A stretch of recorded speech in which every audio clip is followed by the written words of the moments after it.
Welcome to the Lightning Rod channel. Don't forget to like, subscribe, and hit the notification bell for more videos. Kanye West is known for being one of the most outspoken and controversial celebrities in the world, and now it looks like he's planning to put his money where his mouth is by purchasing the right-leaning social app Parler. This could be a game changer for the social media landscape, as Parler has been gaining in popularity lately due to its commitment to free speech. However, it remains to be seen if Kanye will actually go through with the purchase. This would be a major coup for Parler, and it would be interesting to see how Kanye West would use the platform to further his own agenda. Today, we'll be going over the complete details of the deal between Kanye West and the social app Parler. Kanye West is acquiring Parler, the firm said on Monday, sealing a deal for the right-leaning social media platform that has battled to recapture its momentum. The deal comes only a few days after the singer was limited by Instagram and Twitter due to anti-Semitic statements that he had published. The parent firm of Parler, Parler Technologies, said that the two parties had come to an agreement in principle, although they didn't reveal the specifics of the deal. In exchange for the money, the controversial musician, who recently changed his name to Ye, would be given control of a website favored by Trump fans. It's been 5 days since Ye's verified account was established, and he already has more than 8,000 followers. In a world where conservative opinions are considered to be controversial, we have to make sure we have the right to freely express ourselves, Ye said in a statement on Monday.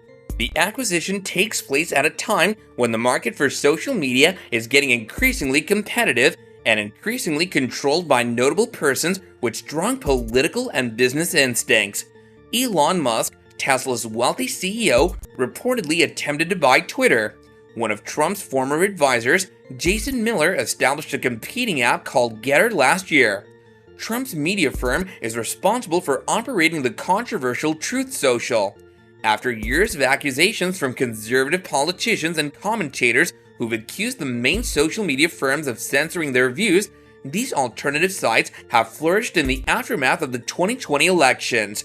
These allegations have been made against large social media corporations, even though they've sometimes failed to present any genuine proof. Earlier this month, Ye, who had access to both his Twitter and Instagram accounts, was suspended for rules violations. Ye's tweet has since been deleted, but screenshots revealed that he threatened to use DEFCON 3 on Jewish people, an apparent reference to DEFCON, the U.S. military defense readiness system. In an interview with CNBC, Parler Technologies CEO George Farmer revealed that the Parler acquisition was finalized in the previous week. And the reason for that is because Ye is really concerned about big tech censorship, Farmer explained, describing why the musician has limited his use of social media platforms like Instagram and Twitter. He has the means and wherewithal to obviously move into the space quite aggressively. Farmer's wife Candace Owens, a conservative journalist, recently appeared at a fashion event with Ye, both of them wearing t-shirts reading "White Lives Matter." Ye's tweet that resulted in his ban on her Daily Wire program was also addressed by Owens, who had just published a documentary criticizing the Black Lives Matter movement. "If you're an honest person, you didn't think this tweet was anti-Semitic," she said. "You didn't think he wrote this tweet because he hates or wants to genocide Jewish people." Ye has been known to utilize social media for a long time as a platform from which to voice personal and political concerns, as well as make statements that are controversial and offensive. In spite of widespread praise for his music and his now under review fashion connection with Adidas, he's been criticized for his apparent support of Trump and his willingness to make controversial statements. In an interview with TMZ in 2018, he said that slavery might be justified on moral grounds, and in 2020, he made insulting remarks about the life of abolitionist Harriet Tubman. The Jewish community has spoken out against his recent anti-Semitic remarks. Nonetheless, Parler is banking on Ye's powerful and well-known brand to provide a much-needed boost. According to the findings of SimilarWeb, a digital analytics company that monitors and calculates the amount of internet traffic, the website has fallen behind many of its rivals in terms of the number of monthly users it receives.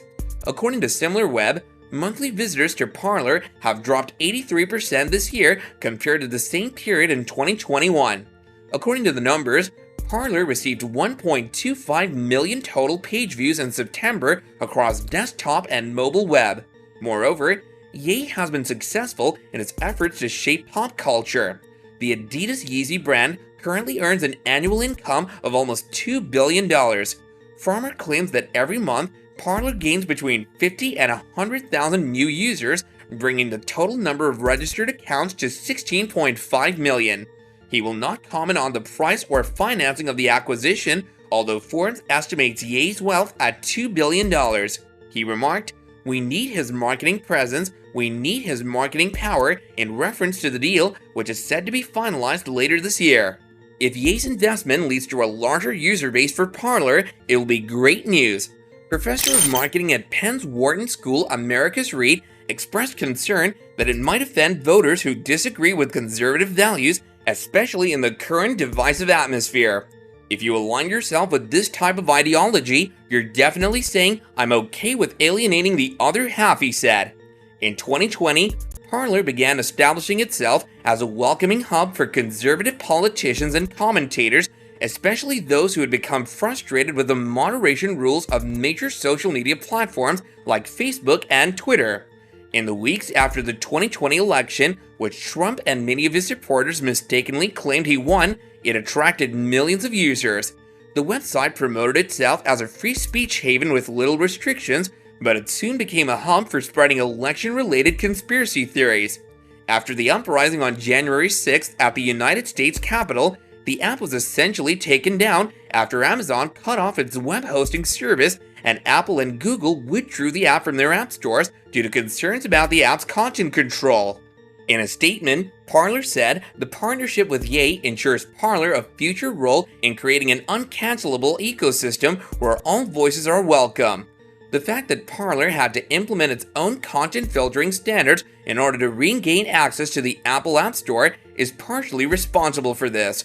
In addition to not permitting unlawful content, Parler's community standards also state that the corporation would prefer removing users or user-provided content be kept to the absolute minimum.